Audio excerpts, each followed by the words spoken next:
All right, good morning, everybody. Welcome to Coffee and Craps with John here from Pro Craps on Casino Gaming TV, Coffee and Craps Show. Okay, here we go. We're going to do the Brian Hawaii Crap Shooters. I should change the title there to day 2, but it's the HCS 4-roll challenge. We're going to do it every day. I'm probably going to do somewhere around the same strategy each day because I want to get some practice at it. But here's the deal. I got it wrong yesterday because you get 350, not 300 in your bankroll, which is cool because I get to do one extra thing with it. And so I'm going to take my 350 and I'm going to start with 330 on the inside. So we're going to take the 300 bucks, change it in. We're going to go to 75 across the inside here with a $90, of course, 6 and 8. That'll be our first piece there. And we'll take our $20 and change and we're just going to jump in the field. So 20 bucks and change to the field. That's going to be the entire 350. So 330 here, 20 here. That's it. Any field win that I get, if I happen to get an early field win, especially like the first roll, I'm going to grab hard ways with that 20 bucks. Subsequent field wins, I'm just going to press in the field and just work the field like its own little thing. What I'm really wanting to do is get 3 hits in here and get out. So again, I'm going to work the come out roll. So Brian said I don't have to work the come out roll, but I'm gonna because that gives me 5 total rolls to collect on. So I'm going to work the come out roll and I get 4 rolls after that. So here we go. We're going to get set up. We're going to go, puck is going to be off. We're going to come out. We're going to work the come out. And fair warning, I had a really, really bad practice last night. I was working on my throws last night and I had just the hardest time getting past 2 rolls. I was just like, was really off. So we'll see what happens this morning. But yeah, wish me luck here and see if we can get something done. Here we go. Dice are out for the first roll. Coming out. And they hit pretty hard. That's a midnight. That's a midnight on the come out. So the first roll is a midnight. That's going to pay 3-1 on my layout. That's 60 bucks. 50, 60 bucks. I'm going to take the 20 from the field and grab the hard ways with it. I'm going to leave. Actually, what I'm going to do is we'll get the 4 and 10 bought, and I'll leave 10 in the field. That was a big win that I thought I was going to see. So we'll leave that 10 in the field to work. I got the hard ways covered. I got the 4 and 10 covered with it. Now we're just going to rock the next 4 rolls. Hopefully we can get something good to eat in here. Here we go. Coming through. Little knuckleball action there is going to be a 6, 2, 8. So our first thing here is going to be an 8 here. That's going to pay 105 bucks. And what I've actually got to do here, we're going to lose the field, which is a bummer. So we're out of the field now. I'm going to steal. We're going to lose the easy 8 as well. I'm going to steal the 6. I need 5 bucks. I'm going to go ahead and press up everything in here by 110. All that's going to go away. And now I've got my first actual hit, roll number, actually it's roll number 1, 2. I'll leave the whites to mark how far we've gone. If I can grab a little extra juice out of here, we'll go ahead and grab those hard ways in there. But here we are. We're at 110 on the inside, or we're at 440 now. So 330 to 440. All right, that's going to be a 3, 2, 5. A 3, 2, 5. That's our second hit. I'll put our come out roll there, and there's our two numbers so far. We've got 125 over there. That'll pay us a nice 175. 175, and again, we're going to come out here and we're going to go press 110 inside with that. Take my quarter, get 5 reds. And we're going to come here and here. Press ourselves up on the inside. And that's going to give us 150 on the 5 and 9. I'll go ahead and get these things, or sorry, 125 there. You know, I was wrong the first time. That's not one. I had one. I paid myself wrong there. I'm sorry. Let me go and undo that. That was a wrong payment. That was not 175. That was, we went from 90 to, shit. Let me reset it all because I did mess that up. I want to make sure I get the numbers right here. So we're good. Let me pull it down. Get back where I started. I'll repay both bets the right way so I have them correct. Sorry. First thing in the morning, I haven't had my coffee yet. All right, so the first hit on the 8.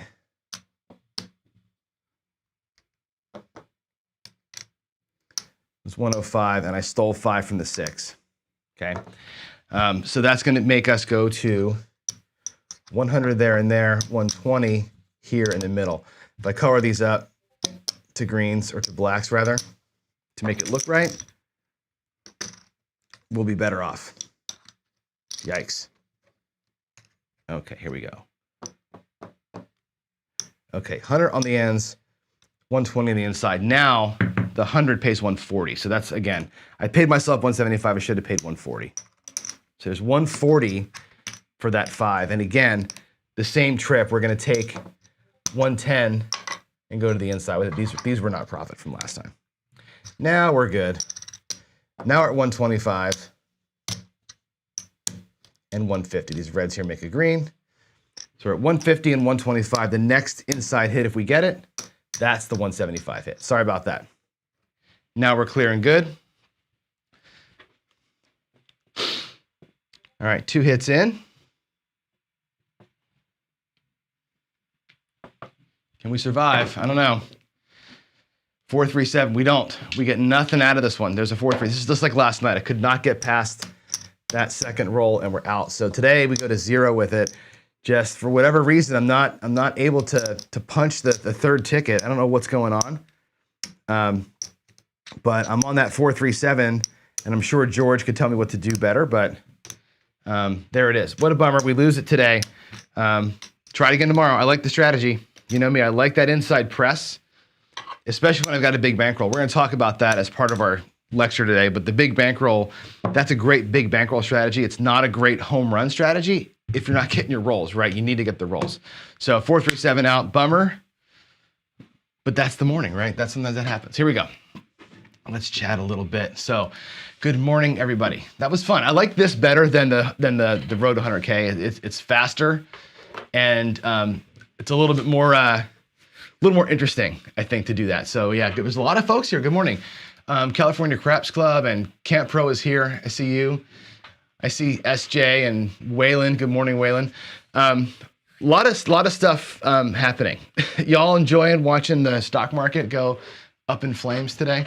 And yesterday, my God, I saw a show last night on the news about baby formula being like the big shortage now is baby formula. Like, what the hell's going on? Seems like we're heading down a dark path here, not just with my craps table. My God, yeah. Does someone buy and endure my role? That's a funny comment. Yeah, you know what? It is what it is. I'm working through, right? And like I said, last night I practiced for a good couple hours and I could not get it to fall for me. I could not find a groove. And this morning, it's just perpetuating. So I've got something mechanically happening there that I'm not getting anything I want. So it is what it is. You're right, Walter. 3 numbers is hard, right? The strategy that I'm going to show you today actually is based on a 4-hit win. And it's the same one I've run all the time, right? So you need 4 hits to make really good money with it, 3 hits to make decent money, 4 hits to make actual money. And it's hard to get 4 hits, it really is. But Brian made this challenge based on a good shooter, based on somebody who can actually shoot the dice, based on playing with friends that you know, guys you have proven themselves. So it's not like you're taking a huge risk necessarily. You're supposed to be thinking that you've got a shot at it because of who's shooting the dice. So that's going to be it. So yeah, Midmo, look at the gas price. This is absolute insanity right now, right? Gas prices are crazy. Food, you know, for Mother's Day, we went to so I made Kathy Eggs Benedict and this like hash brown potato thing that she wanted. I had to go to 3 stores to get hash brown potatoes and 2 stores to find the stuff I needed for the holidays. It's ridiculous. Anyway, that's not why we're here. Let's talk about other fun stuff here. So let's run through our morning announcements. So we know that Craps Chat again is going to be on this Sunday. So be ready for that. Be ready for a shorter show. So Jeff hasn't asked me, or Skill hasn't asked me to say this, but I'm going to say it anyway. Be there early and be on time, because I think they're going to keep the show to about an hour. So coming 5 minutes late, you're actually going to miss a big part of the show. So Craps Chat Sunday at 6 my time, at 9 Eastern. Wager me this is giveaway. Somebody asked me in chat last night, or in comments last night, how do you donate to Jacob? You go to his website, wagermethis.com. You got to go there, not his YouTube channel. and there you can buy the tickets for his thing, which is going to be, I think, drawn next Monday or Tuesday. Again, Friday night fights participants. One person's already dropped a note in there. I worked on the app late last night. I'll have it finished pretty soon. And I think by Wednesday or Thursday, we can get people to actually sign up with a real queue and get rolling. As you can see, I'm doing the HCS challenge every day. I'm going to try and get the 4 rolls. And I think it's good to like get your brain right to do this. Yeah, I like the focus of the challenge. Waylon put one out yesterday too, to just random people. Like how many horns do you get out of 20 numbers, out of 20 rolls? So I'm going to roll 20 in a little bit here, and we're going to look for some patterns in the 20. I'll show you what I do when I practice. Unfortunately, the roll tracker only shows me 18 rolls, so we're going to miss a couple. But I think looking for patterns in your 20 roll segments is an important thing to do, and so we're going to take that today, as well as talk about some strategy stuff as well. And the Sideshow Gamble, I won't give it away every day, but it got passed off. So Chris passed it to Chris. Chris passed it to Midmo Yo. Midmo Yo ran the challenge yesterday. Go watch his video on his channel to see if he won or not, and who he passed it to if he did win. So yeah, we'll see. We'll see if that thing keeps going around the community. It's kind of fun to watch that thing move around. So yeah, that's the basics of the announcements this morning. I think the other thing is going to be this. I want to remind you that we talked yesterday about this, the crapping out cancer, the crapping on cancer, whatever you want to call it. It's going to be another 24-hour crapsathon, telethon type of thing to raise money for cancer awareness at the behest of Steve from Press by One. So he's, as you know, battling cancer. He's fighting through the chemo and stuff right now, and he wanted to do a 24-hour thing to kind of raise awareness and funds to support cancer awareness. That's what we're going to do.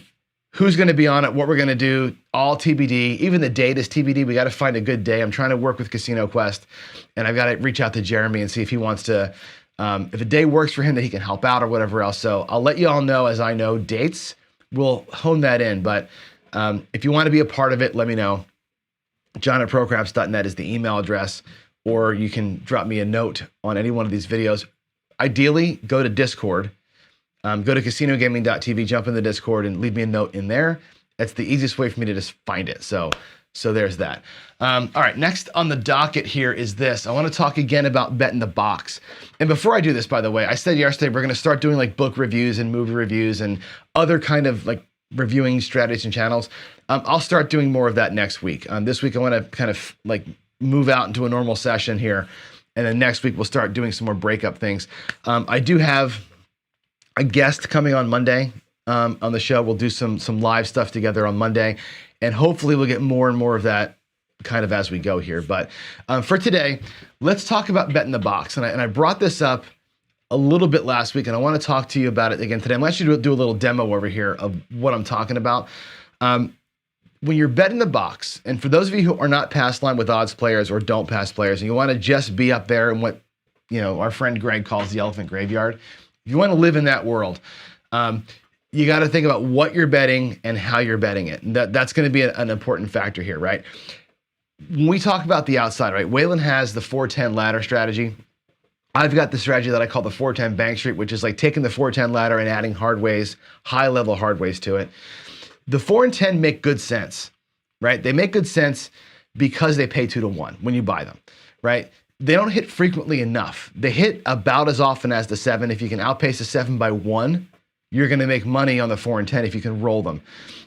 If you're going to bet the box and only a couple numbers in the box, I would bet either the 4 and 10 because of those payments, or I'd bet the 6 and the 8 because of how often they hit. They're 5 out of 36 versus 6 out of 36 for the 7. It's actually a 45% chance to get a 6 or 8 to hit before a 7. So you're at a 10% disadvantage. It isn't that much. They hit frequently enough that it's worth it to bet just the 6 and the 8. I wouldn't bet just the 5 or 9 or the 5, 9, 4, 10. I think you're missing out on frequency, or you're missing out on the payments if you're bypassing the ends or the middles. So be aware of that when you're doing it. Inside is okay. Like today, if I can grab something else and get the outsides kind of for free, that's awesome. Like we got that big hit on the 12. That was a great move to grab the outsides. But think about targeting, right? Wasting rolls is a bitch. when you waste rolls, if you're going to be a box better and you're wasting rolls, you're not getting paid. You're on the 6 and 8, and you're getting a 5, a 9, a 12, an 11, a 9, a 10. You're not getting paid. You're just getting closer to the next time you get whacked, right? So I like to get paid quick when I'm in the box, which means more. I'm a more coverage person than a less coverage person most of the time, right? Sometimes I do just the 6 and 8, and that's it. But rarely, and only if it's me throwing it and I'm in that zone where I'm throwing them. So just be aware of what you're doing and why. The probabilities of 6 and 8, the payments of the 4 and the 10, everything else is just not wasting rolls, if you think of it that way. So there's that piece of it. The other thing I want to talk about, though, is this really, which is the way you bet the box. And there's really three essential. There's 3 essential. I'm seeing your note there, Midmo. There's 3 essential ways to bet the box. Okay, there's 4 if you count same bet. Well, I'll actually show you some same betting today. You can same bet everything all the time. Over the short term, you're going to be the best player at the casino. Over the long term, you're the worst player at the casino. Okay, so same betting is a thing. You can regress so you can press for free. You can do a 3 or 4 hit all in type of thing, which is what I tried to do today. Or you can, ladder it and don't care. You don't care at all how long the roll goes. You're going to ladder until you get to your profit level. And that takes more bankroll. These strategies that are up on the screen here, they each take increasingly more bankroll to get through, right? If you're just going to go regress and that's it, you need 10 times your starting point. If you're going to go 660 or 66 inside, like we'll do today, you need 660. You got to do it 10 times. If you're going to do the 3 or 4 hits and out thing, and you're going to do like what I would call the permanent press version of that, where you're never stopping until you get to your goal, you need a huge bankroll. You need a lot of money to get through that, for sure. The same thing with laddering. If you're going to ladder like Waylon does forever, you need bankroll to get through it, to sustain yourself until you get to the point where you're going to be done, right? You're playing perpetually. There's not a per shooter. You're just playing forever. You're playing against 7. So these strategies each have an impact on how much bankroll you need and how you're going to approach it. So what I want to do is show you, I want to show you if we can get 4 rolls, what it looks like for each person with 4 rolls. And let's see how that looks out there. So let's go to the table and run that through. Let's go here. And I think we've got the KPI. Let me go and make sure that I can get something to show. There we go. Okay. I got the KPI tracker on. I'm not going to use it just yet. I'm going to show you the 3 player types that we're talking about. All right. So let's go ahead and go out for 66 inside. We're just going to do the basic 66 inside. And let's take 3 players. And we're going to compare how they look at the end of 4 rolls. All right. Player 1 is going to same bet. Now, all these bets pay $21, right? Your 18 here, your 15's here. Each one of those pays $21. If you're going to same bet for 4 hits, we're going to assume the miracle roll and we get 4 inside hits if we get our wish, right? The same bet person's going to get $21 4 times. So that feels to me like it's $88, right? There's 75, 80, 5, $88. We're going to leave their 66 out here. So it's $88 in profit. So whatever we do with these players, we're going to leave their 66, here in the rack. We'll actually put their money here so you can see it. There's the $88 for the guy who's same betted. That's not a terrible profit if you're going to be a same bet player. It's not awful, okay? That person had how much at risk, though? Every time. So every roll, they had the same $66 at risk. So on roll number 1, for example, let's just do this real quick. On roll number 1, they got a payment. They bring $21 to their rack, and now they've got $44 at risk, or $45 at risk, right? Because they brought some back. On the second roll, that again pays 21. They still aren't in profit, but now they've got $42 in their rack. They started with 66. They're at $24 at risk. So their risk level reduces with each hit, but they're still not in profit. Whenever the 7 comes, they're going to lose money, but less money than the other guys will. So that person, if it all goes well, will win $88. Good for them. Okay. Let's look at the skill 66. Let's take the regress guy. right? Who's got 66 bucks at risk. Technically speaking, it's going to be $67 at risk because you got to drop $1 on the first one. He gets paid 21. He does an inside press to 88. Okay. Still incurring the same risk, right? He's got, well, $67. The dollar doesn't matter, right? 67 bucks at risk for 2 rolls. He gets another hit and he comes down. This is the skill 66. You're going to go down to 44. We're going to take everything down like this. And if we look at his rack, he's going to have 10, 20, 30, 40, 44 bucks here. Oh, wait, I paid him wrong. Sorry, I paid that wrong. Let me go back and do it again. God, my brain today is not working at all. Second time I paid myself wrong. All right, there's a 66. Sorry about that. The second hit here doesn't pay 21. The second hit up there pays 28. So, for frick's sake. Having a day, guys. It pays 28, so it'll be 20, 28, like that. The second hit when he's at 88 pays 28. Then he comes down. So he gets 28. Now he comes down to the 44 inside. And what will happen here is this. He's going to have 25, 30, 40, 45. He's going to have $59, right? So he's almost essentially at 0 here on that hit. We'll call it 0. He's got no risk, okay? So 2 hits in, he's got no risk. He's also got no potential profit, but he's ahead of this guy in terms of the risk level that he's got. And then he's going to take 2 hits, right?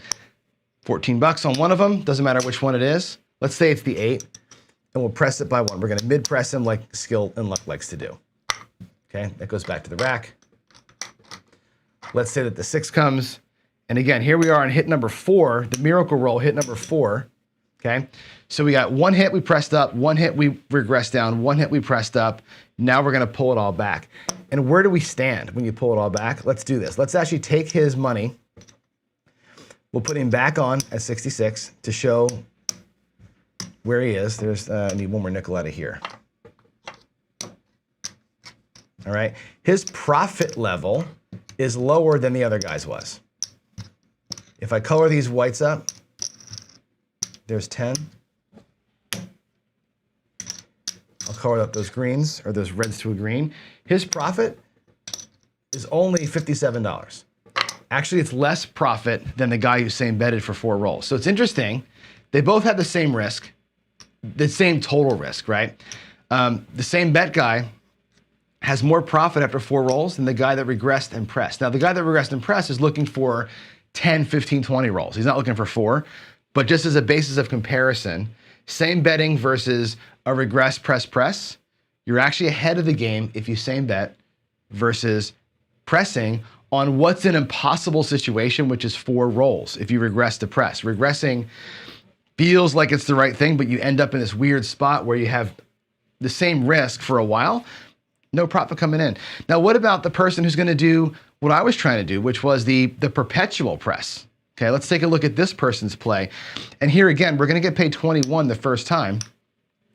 We have to add $1 to it, and we're going to give it a full press. We're going to press everything up by 1 unit. Now we're at 20, 20, 24, and 24. That's hit number 1. Hit number 2, again, pays 28. There's 25, 28. Same thing, we're going to go ahead and take $6 back and press everything up by 1.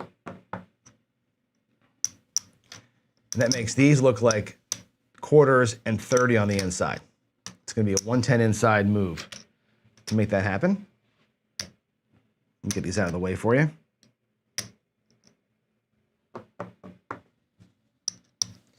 So we're still at risk, right? 2 hits in, we had the same risk everybody else had, but now we're still at risk. We're still at risk. So if we get a hit here, that's fantastic. It's going to pay 30, 35 bucks. We're hit number 3. We're going to press it all up again. 1, 2, 3, 4.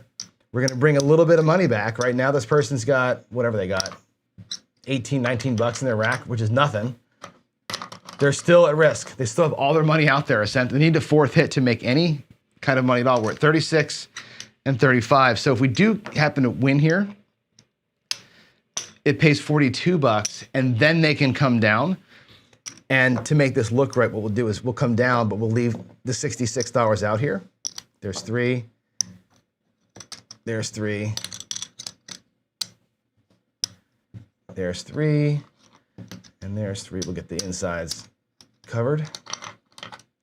So their profit is actually 127. So by surviving 4 hits, and what I'm saying is this, really compare this guy to this guy. The guy that did the regress and press is out of the question, or out of the game, really, until the roll goes longer. If you're just gonna take 4 hits and pull your money down, there's a difference, but it's not huge, which is interesting. The same bet person with $88 over here versus the guy that went press, press, press, pull is only about 30 or 40 bucks ahead. It's not that big of a deal, but this system in here where you're pressing forever, you're not really following the puck anyway. You're just gonna do this until this number here looks like 100 or 200 or whatever. This is what I try to do when I've got a bigger bankroll. I'll play it this way. I'll try and keep this thing going and keep pulling back 110 or 120 every single shooter and get out of there. So just a quick little comparison, and I want you to do this kind of thing when you're doing your strategy and you say, I need 4 hits. I've seen people send me stuff and hey, we roll this out. And at the end of the day, what the money line for me is after 7 hits, you should be covered. Or after 7 or 8 hits, you should have X amount in profit. And you can vouch for me. It's freaking hard to get 7 or 8 hits on anything. So whenever I see a strategy that requires 7 hits to show a profit, I run because that's too long, I think. So anyway, I just wanted to put those out there to give you a way to compare one versus the other versus the other. You got to do it over the rolls you're targeting and see what it looks like. Now, what I want to do here is do a quick gear switch, and I'm going to run 18 rolls really quick. I'm going to run 18 rolls because I want to do a couple of things. I want to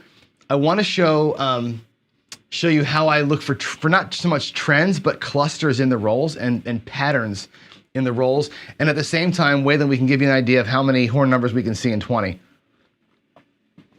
Because your one strategy is based on this notion that you can see a horn every 8 rolls or so, or one of those other numbers every 8 rolls. We're gonna look at that here as I roll it out. So I'm just gonna roll out, log the rolls, and not make any bets.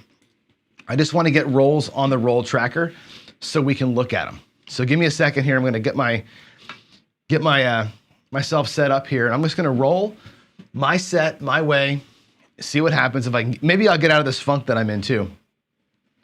And we'll see what happens. Here we go. I'm gonna get my dice set up back here. It's gonna take me a minute to do it, but you can watch me practice. And I'm gonna roll, I'm gonna go back to base. I'm gonna take the basic 4s on top, 6 on the outside hard way set, stacked up and spun. I'm just gonna run my chopper spin toss with a hard way set and see if I can't dial in what I'm doing wrong here. So here we go. We're just gonna come in as soft as I can from where I'm standing. There's a 5-2-7 right out of the gate.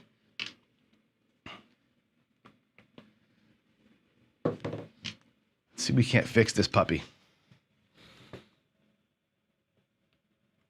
Just not, for whatever reason, the last couple days. That was a little softer. There's a 2-1-3. So we're a little bit all over the place.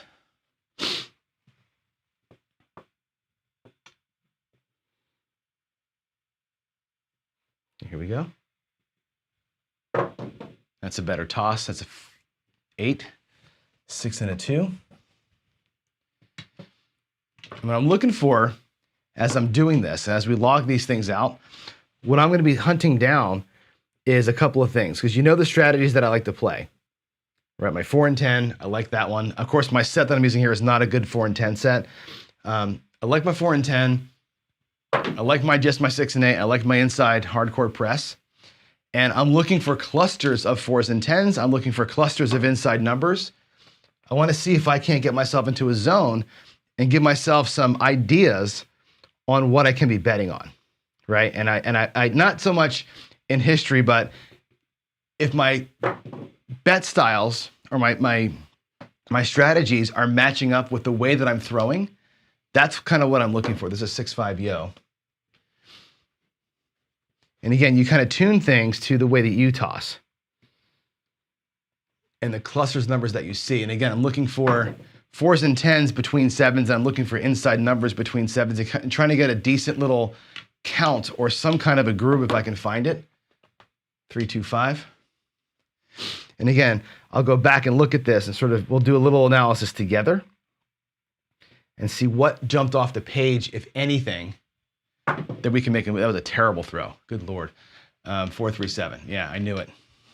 That thing ran all the way around the back of the wall there. 4, 3, 7.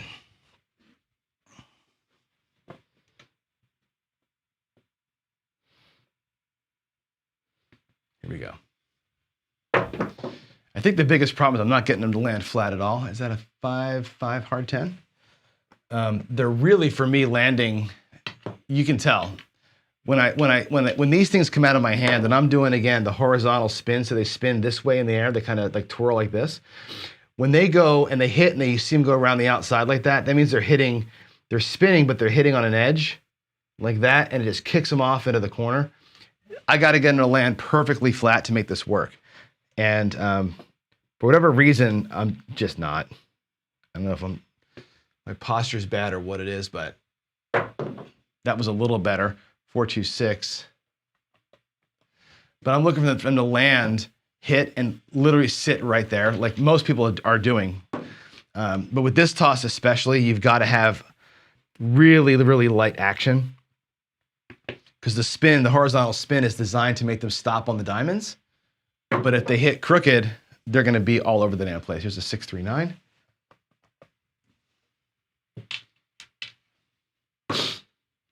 I'll probably stop at 18 rolls because that's where the roll tracker is going to run out of room. I think it only holds 18. So we'll stop it there when I get to that point, and we'll just analyze without the last 2. That was better, 6, 2, 8. That one actually landed flat, hit the wall, and relatively speaking died. That was pretty good. That's what I'm looking for.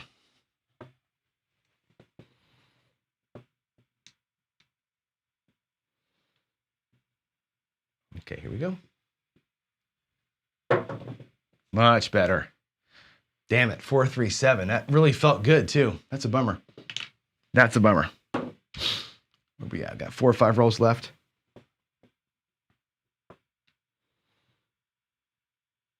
Okay, here we go. Ugliness, 5, 2, 7. Wow, that was really bad.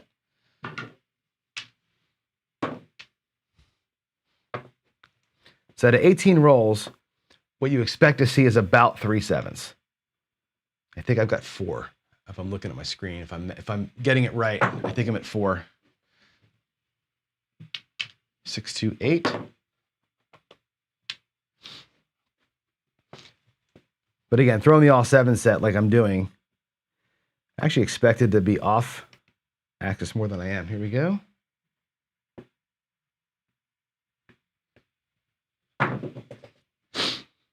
There's a 5 and a 2, another one. Why? That's 5 7s. Yikes. That's a lot of 7s. Good though. Good to see it.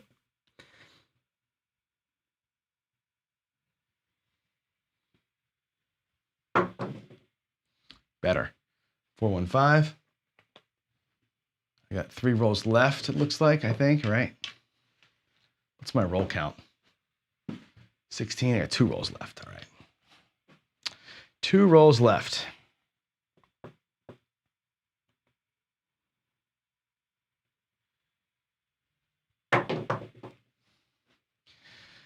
Three, 2, 5. And do our last one here. This will be roll 18. And again, only 18, not 20, because of the room on the screen. Not anything else. There's going to be roll 18. Here it comes. Let's make it a good one. Finish strong. Aces. That's the first one of those. Okay, aces. So 1, 1 aces. Boom, boom. Okay, sweet. Let's go back to the screen now and let's analyze what we just saw. Besides me being ugly, let's take a look at what's going on.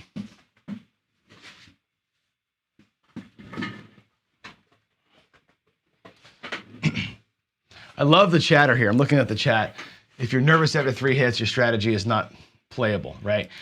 It's from one person. Jay says if your strategy was efficient, you wouldn't be obsessing over 3 hits, right? And I'm not obsessing over 3 hits. And maybe you guys talking to each other here, but to me, 3 hits is you should be in profit after 3 hits. I guess that's what I'm saying. You should be in profit following 3 hits. That would be ideal. Let's go and look.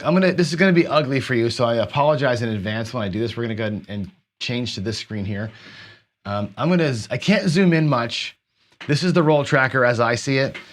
I'm gonna go ahead and get the drawing pad on, and I wanna look at some patterns with you and see if we can't find a couple of interesting things here as we roll. And I don't know how good of a roll this is whatever gonna show us, but let's take a look at them. Let's do option W. This should be delete option W. Oh no. Oh my God. Hold on.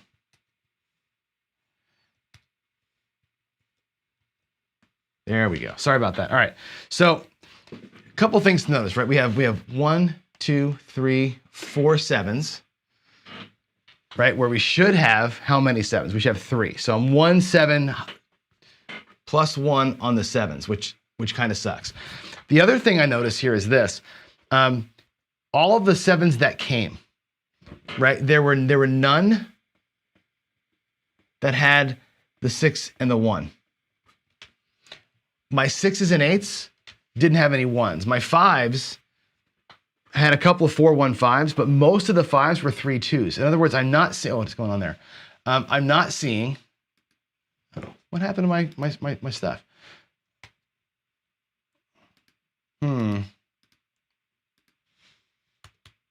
Weird. Went away. All right, there's back. What I wasn't seeing was a lot of 1s and 6s as we did this, right? Which means, because I was on the hard way set, so I shouldn't see 1s and 6s, right? I was basically keeping the dice playing nice. A lot of 4 3s, a lot of 5 2s, which is what I didn't want to see. Now, the other thing I'm looking for here in this analysis is, where did we land in terms of, did I get any time where we got 3 or 4 hits between 7s of numbers I can collect on? Did it ever happen? Here, we had 1, 2, so that didn't work. Here I had 1, and that didn't work. Here we had 1, 2, 3, 4, 5, 6. So there's a good sequence of numbers there. We could have actually made some money on that sequence, okay? That actually worked out pretty well for us. If you're playing a 3-hit down or a 5-hit strategy, there is something interesting. How many 4s and 10s did we see in this one? Well, we saw 1 hard 10 the whole time. The 4 and 10 strategy, not so much today. How many horn numbers did we see? Let me delete that. Horn numbers, 1, 2, 3 horn numbers out of 18. So 3 out of 18, that's right on target. You should see 3 horns out of 18. There's 6 ways to roll them. That was perfect. The 7s, this is the H's. The 7s were 4 out of 18, which is a minus. That's not very good. That's going to be about probably 8.5%.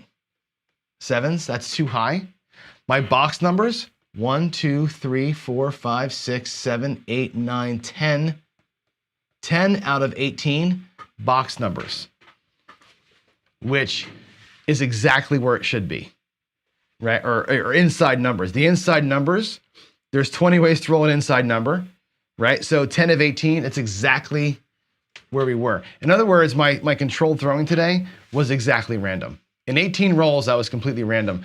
The thing that sucked about it was this cluster in here was a bad run. All those 7s back to back to back, when I was trying to figure something out, didn't work out so well, but I made an adjustment to the way I was throwing, and we ended up being okay. So when you analyze your throwing sessions, look at this. And again, put your betting to this, right? If I was predisposed to play the 410 Bank Street, I would have got my ass kicked today. If I was predisposed to play the inside press, I would have been okay. If I was predisposed to play the roulette or whatever Vince is calling that thing, the one that Waylon came up with, the hopping the easies, right? All of these came easy, right? This is a winner, loser, loser, winner, winner, loser, winner, winner, loser, winner, loser, winner, winner, loser, winner, winner, winner. So it's 1, 2, 3, 4, 5, 6, 7, 8, 9, 10, 11 out of 18 were winners if we were doing the hop strategy. So 11 out of 18, we beat the odds by 7 on that. So again, look at what happened and say, well, this strategy would have done X. Am I throwing in a way conducive to the way I want to play? Am I hitting the patterns that I want to hit? And that's the kind of thing that I look at when I look at, especially short runs like this, because I like to be a quick hitter when I can get it. When I have a chance to be a quick hitter, I like to go in there, get it done and get out where I can. This is an interesting way to do it, right? So when I roll my stuff and I put them up on screen and I go back in history and say, well, historically speaking, if I were playing this way, that way, or the other way, how would I have done? And again, it doesn't matter in terms of like evaluating your past. It matters in terms of, am I throwing in patterns that are repeatable? And the next time I play or throw, am I in the same pattern? Am I seeing the same numbers of horns? Am I seeing the same kinds of easy 6s and 8s like I saw today? Am I seeing the same clustering of box numbers like I saw today? And if I get myself into a groove throwing wise, then I know, okay, the strategies that target those things are where I want to focus my attention on. And that's all I'm looking for here is my throwing patterns. I'm not looking for pure statistics. I'm looking for throwing patterns. And hopefully that's helpful to me for sure to see this today with you all, but just gives you kind of a thing to look at while you're practicing too. Don't just throw numbers and count 7s. Like your SRR doesn't matter, right? I don't think the SRR matters. I think the patterns matter. And the cluster of box numbers that I had in that second run matters. The cluster of 7s mattered. And those are the things I'm looking for when I'm practicing. So there it is. Sweet. I'm looking here at Waylon. You're playing it. Oh, this is your new strategy? You're playing tomorrow at the casino? Or is that something else? The invest for success. I love that strategy. I was telling you over email. I think it's cool. I like the fact that you've got, we talked about this over email, by the way, having the insides going on your third hit, bringing the lay bets down as actual place bets and grabbing those on the way out the door. I think it's kind of cool. So there it is. Vince is saying, I don't believe there should be a limit on the hits if your mission is to achieve a goal amount. And that's exactly the point, Vince, of the perpetual press or the permanent press, where I go 66 inside and press 22, 22, 22 forever until I get my goal and then I'm out. If I go back to the screens from before, that is this idea of how much bankroll does that require versus somebody who's just going to do the 66, same bet 4 times, the 66 to 88 to 44. Again, they need 10 times their session money. They're going to make way less over time. They're looking for the one hot shooter, but they're going to be trickling money in $10 at a time, maybe not even $10 at a time. They're going to be at risk the whole time. The laddering that Waylon does and the permanent press that I like to do both require enormous bankrolls. You need $2 or $3 grand to play at the $66 level to survive that. But you're right. If you play and keep pressing it up or keep laddering it up until you're at goal, it takes bankroll. And that's why I wanted to show that analysis there, because you need bankroll or not, and you cannot play certain ways without the bankroll to do it. So you got to take those things out of your pocketbook and go the other way. And I think knowing the way you throw is important. Knowing your patterns. And this is a typical day for me, right? A pattern like this is very, very, for me, typical, where I get a couple of early 7s and then a nice long run once I figure it out and get myself kind of dialed in. That's normal for me. I'd like to not have the early 7s while I'm figuring it out. So practice. There we go. All right, let me take a look at the comments here and see if there's anything else that I need to address. California, nice show. Yeah, go Hawks, baby. Let's see. Cues. No other questions. Oh, Dr. S, elections have consequences. I must have got you guys started on a political rant. I'm sorry about that, but we were just talking about that over coffee upstairs about just how gross the economy is right now. It's just, golly, it's just awful, awful. Anyway, there's that. Don't mean to be a downer here. So, perpetual is a strong word. I like Vince. I like the word permanent press because it's like it is a thing, right? Permanent press, permanent. Keep going, baby. I love that one. Matter of fact, we were talking yesterday about the Tony Leo thing, where if your goal was $500 a day and you had $10,000, that's what I would do. I would do the permanent press, get my 3-4 hits and be done. Turn 10K into $500 every day. That's the way to do it. Cool. Waylon's second book title should be Just Win, Baby. Waylon's a winner. Waylon's a winner. We just call it Winning Craps with Waylon, something like that. All right, guys, let's get out of here. I got to get to work. Raphael, I'll leave with your comment, which is great. The easiest strategy is to play with the casino money after you reach your goal. Love it. My goal is 500. I win 640. I'm going out for 110, right? I'm playing with their money, but I'm locking that shit up. So that's what it's all about. Get their money, get your goal, play with the excess, and attack it. Attack it, attack it. All right, guys, that's cool. Have a good day. Have fun, be aggressive. Love y'all. God bless everybody. Be well, and I'll see y'all in the morning. Thanks again for watching.